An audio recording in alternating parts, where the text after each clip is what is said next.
यानी ऐसे ऐसे दावे हैं जो आपको सोचने पर मजबूर कर देते हैं। सवाल तो यह भी है कि कोणार्क मंदिर इतना भव्य था, इतना जबरदस्त था, तो उसकी ऐसी हालत कैसे हो गई, क्यों हो गई? ऐतिहासिक रिकॉर्ड बताते हैं कि सन 1568 में बंगाल के मुस्लिम सुल्तान सुलेमान कर्रानी ने कोणार्क मंदिर को ध्वस्त करने के लिए बड़ी सेना भेजी थी। कर्रानी के सिपह सलार काला पहाड़ ने जगन्नाथपुरी और उसके आसपास के दर्जनों छोटे बड़े मंदिरों को लूटा और ध्वस्त कर दिया, अपवित्र कर दिया था ताकि वहां पूजा रुक जाए। काला पहाड़ ने खासतौर से उन मंदिरों को निशाना बनाया जो दुनिया में भारत की पहचान थी, जैसे कि कोणार्क का सूर्य मंदिर, जगन्नाथपुरी मंदिर, साक्षी गोपाल मंदिर, कटक का कामाख्या मंदिर और जाजपुर का बिरजा मंदिर और उसके आसपास मौजूद कई शक्तिपीठ। कोणार्क मंदिर को सबसे बड़ा नुकसान उसी हमले में हुआ। आप बताइए, इनमें से कितने मंदिरों का इतिहास आपको पता है? इतिहास तो छोड़िए, उनका नाम आपने सुना है क्या? 70-80% लोगों को जवाब जो है वो नाम में होगा कि नहीं, हमको तो पता ही नहीं था। इसी से भारत के सनातनी पहचान को मिटाने की उस साजिश को आप समझ सकते हैं जिसकी शुरुआत 712 ईस्वी में सिंध में मोहम्मद बिन कासिम के हमले से शुरू हुई। तब सिंध अफगानिस्तान के पार तक भारत में फैला हुआ था। आप जानकर चौंक जाएंगे कि तब आज के ईरान से भारत की सीमा लगती थी, तब उसे फारस कहते थे। अखंड भारत में सबसे पहले किस मंदिर को इस्लामिक आक्रमणकारियों ने तोड़ा, उसे लूटा, इसके बारे में आपको मालूम है? वो मुल्तान का आदित्य सूर्य मंदिर था जो विश्व प्रसिद्ध था। वहां से सनातन के मंदिरों पर इस्लामिक आक्रमण का जो सिलसिला शुरू हुआ था, वही कश्मीर, मथुरा, सोमनाथ, काशी और अयोध्या होते हुए 16वीं सदी में भारत के पूर्वी छोर यानी जगन्नाथपुरी कोणार्क तक पहुंच गया। आज आपको एक शब्द बताता हूं, इसे दिमाग में हमेशा के लिए बिठा लीजिए और अपने घर परिवार में और बच्चों को भी जरूर बताइएगा। वो शब्द है आइकोनोक्लाज्म। ये एक यूनानी यानी ग्रीक भाषा का शब्द है। इसका मतलब है किसी देश की सभ्यता संस्कृति के आइकॉन यानी उसके सांस्कृतिक और धार्मिक प्रतीकों को धोखे या तलवार के जोर से मिटा देना, जिससे उस सभ्यता की विचारधारा और परंपराएं जुड़ी हुई, जिससे उस सभ्यता के लोग अपना राष्ट्रगर्व मानते हैं। आइकोनोक्लाज्म कहता है उन आइकॉन को तबाह कर दो ताकि वो सभ्यता ही नष्ट हो जाए। दुनिया से कई सभ्यताएं ऐसे ही मिटाई गई हैं, जैसे कि मिस्र, रोमन, मेसोपोटामिया, दजला, फुरात की सभ्यताएं। इनमें से कईयों का तो आपने नाम तक नहीं सुना होगा ढंग से। भारत की सनातन सभ्यता को मिटाने के लिए भी आइकोनोक्लाज्म शुरू किया गया और उसे एक टारगेट की तरह कई सदियों तक बड़ी बेरहमी से अंजाम दिया गया। आज आप एक शब्द सुनते हैं, लव जिहाद। उसकी चौंकाने वाली जो साजिशें सामने आ रही हैं, उसके पीछे जाने अनजाने वही आइकोनोक्लाज्म वाली सोच रही है। आज से 450 साल पहले ओडिशा की सनातनी पहचान को मिटाने के लिए खासतौर से लव जिहाद की साजिश रची गई थी। आप चौंक जाएंगे, लेकिन इतिहास का यह वो काला अध्याय है जिसे बार बार बड़ी चालाकी से छिपाया गया है। भारत में लगातार ऐसे नैरेटिव गढ़े गए कि सच्चाई दफा नहीं हो जाए, लेकिन फारस यानी आज के ईरान से मिली कुछ पांडुलिपियों ने सारा राज खोल कर रख दिया।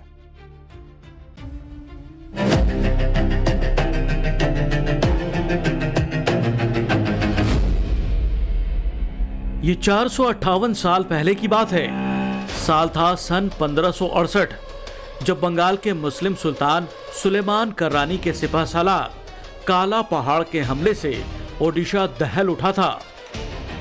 उसने चौतरफा लूटपाट और कत्लेआम मचाया। पहले पुरी का जगन्नाथ मंदिर और फिर कोणार्क को निशाना बनाया। 25 दिनों तक कोणार्क मंदिर को ध्वस्त करने का अभियान चलाया। पहले उसकी चार दीवारी तोड़ी गई, फिर गर्भगृह, सभा मंडप और नाट्य मंडप पर एक साथ हमला बोला गया। ऐतिहासिक दस्तावेज बताते हैं कि कोणार्क मंदिर के गर्भगृह की दीवारों का मुख्य ढांचा 25 फुट मोटा था। इसी तरह सभा मंडप के मुख्य दीवारों की मोटाई 15 फुट थी और नाट्य मंडप की दीवारों की मोटाई 10 फुट थी।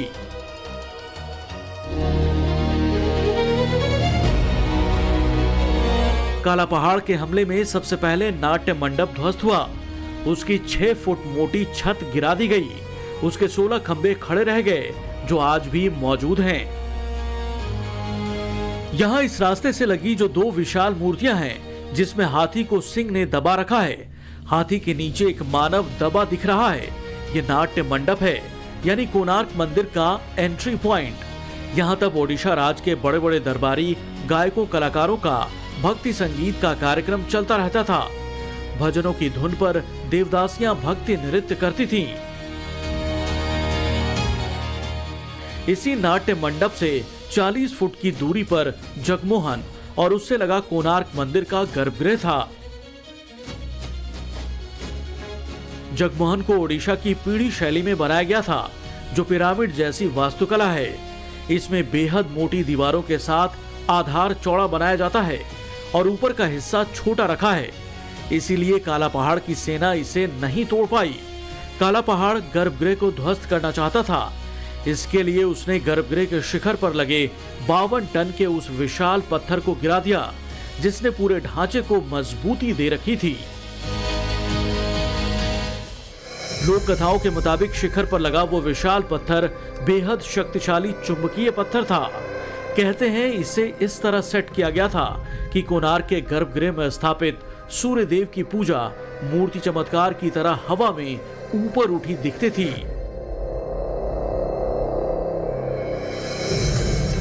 शिखर के उस विशाल पत्थर के गिरने से कोणार्क मंदिर का गर्भगृह कमजोर हो गया। उसके पत्थर की ऊपरी दीवार गिरने लगी और अगले 300 सालों में गर्भगृह पूरी तरह से ध्वस्त हो गया। ओडिशा के ऐतिहासिक दस्तावेज बताते हैं कोणार्क के टूटे हुए गर्भगृह का आखिरी हिस्सा सन 1848 में ढह गया, जब वहां भयंकर विनाशकारी तूफान आया था। इस घटना के 55 साल बाद सन 1903 में अंग्रेजों ने कोणार्क मंदिर के सभा मंडप यानी जगमोहन के दरवाजों को पत्थर से सील कर दिया और सभा मंडप के अंदर इस आशंका से लाखों टन बालू भरवा दिया कि कहीं वो ढह न जाए। इसी का हवाला देकर यह नैरेटिव गढ़ा गया है कि असल में प्राकृतिक आपदाओं की वजह से कोणार्क मंदिर धीरे धीरे नष्ट हुआ। यह नैरेटिव भी गढ़ा गया कि काला पहाड़ की कहानी एक मिथ है, भ्रम है, झूठ है। जबकि असली इतिहास यह है कि काला पहाड़ बंगाल में पैदा हुआ हिंदू था।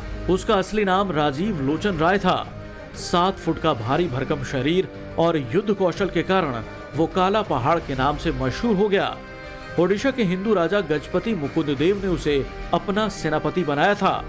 तब काला पहाड़ ने बंगाल के मुस्लिम सुल्तान सुलेमान कर्रानी को युद्ध में हराया था। लव जिहाद की साजिश उसी के बाद से शुरू हुई।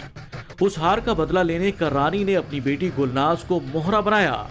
गुलनाज ने धीरे धीरे करके काला पहाड़ को अपने प्रेमजाल में फंसाया, अपना नाम दुलारी बताया। जब बात विवाह तक पहुंच गई तो सुलेमान कर्रानी ने काला पहाड़ के सामने धर्म बदलने की शर्त रख दी। प्रेम में अंधे काला पहाड़ ने इस्लाम कबूल कर लिया, गुलनाज से शादी की। इससे नाराज होकर मुकुंद देव ने उसे सेनापति पद से हटा दिया। कुछ ही दिनों में गलती का एहसास हुआ तो काला पहाड़ ने फिर हिंदू बनना चाहा, लेकिन जगन्नाथ मंदिर के पुजारियों ने ये कहकर इनकार कर दिया कि एक बार जो विधर्मी बन गया उसकी सनातन में वापसी नहीं होगी। बंगाल के सुल्तान कर्रानी इस पर काला पहाड़ को जगन्नाथपुरी पर हमले के लिए उकसाया, जिसके बाद उसने ओडिशा के हिंदू मंदिरों पर चढ़ाई कर दी।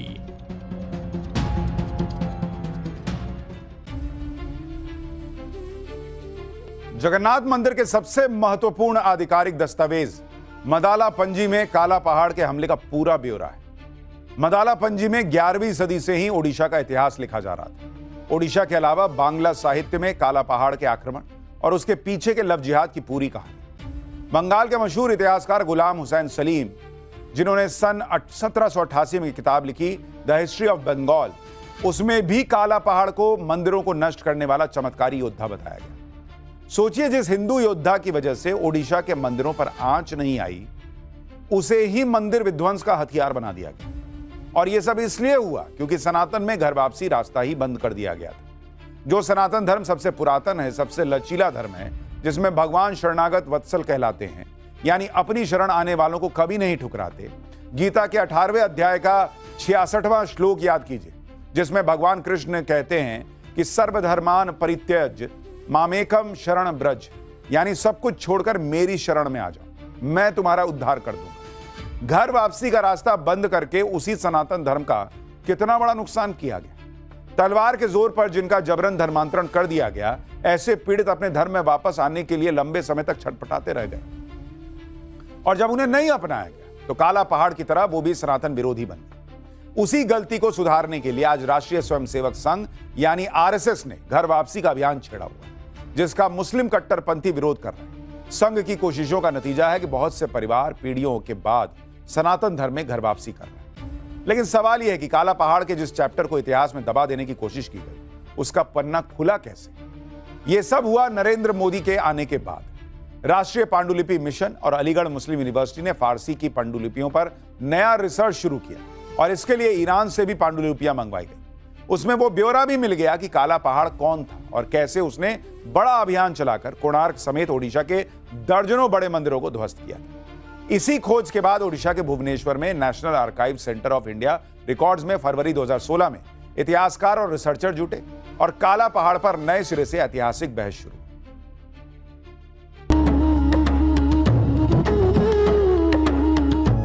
सनातन के धर्म ग्रंथ कहते हैं जहां आज कोणार्क मंदिर है, वहां कभी भगवान कृष्ण के बेटे साम ने श्राप से मुक्ति के लिए 12 साल तक तप किया था। सूर्य देव ने प्रकट होकर उन्हें कुष्ठ से मुक्ति दी थी। तब साम ने कोणार्क में पहला सूर्य मंदिर बनवाया। आज भी साम की कुटिया कोणार्क परिसर में मौजूद है। ग्रीस के मशहूर भूगोलवेत्ता क्लाउडियस टोलेमी दूसरी सदी में कोणार्क आए। 7वीं सदी में मशहूर चीनी यात्री ह्वेनसांग, 17वीं सदी में अकबर के दरबारी और मुगल इतिहासकार अबुल फजल और 19वीं सदी में जेम्स फर्ग्यूसन और W.W. हंटर जैसे बड़े ब्रिटिश इतिहासकार कोणार्क आए और अपनी किताबों में यहाँ की भव्यता का वर्णन किया। कोणार्क, जिसके जगमोहन यानी सभा मंडप को सुरक्षित रखने के लिए अंग्रेजों ने उसके अंदर बालू भरवा दिया था।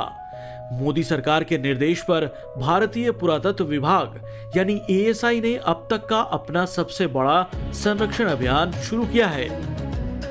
कोणार्क के जगमोहन से बालू हटाकर उसे स्टील की मजबूती देकर फिर से दुनिया के सामने खोलने की तैयारी है। दिसंबर 2025 में कोणार्क के जगमोहन की पश्चिमी दीवार में कोर ड्रिलिंग कर बहुत सावधानी से बालू निकालने की शुरुआत की गई। ASI का अनुमान है कि इस साल मई तक वहां से बालू पूरी तरह से हटा लिया जाएगा और तब कोणार्क का जगमोहन दुनिया के सामने इसका नया रहस्य खोलेगा। राष्ट्रगर्व की कई नई कहानियां हमारे सामने खुलेंगी।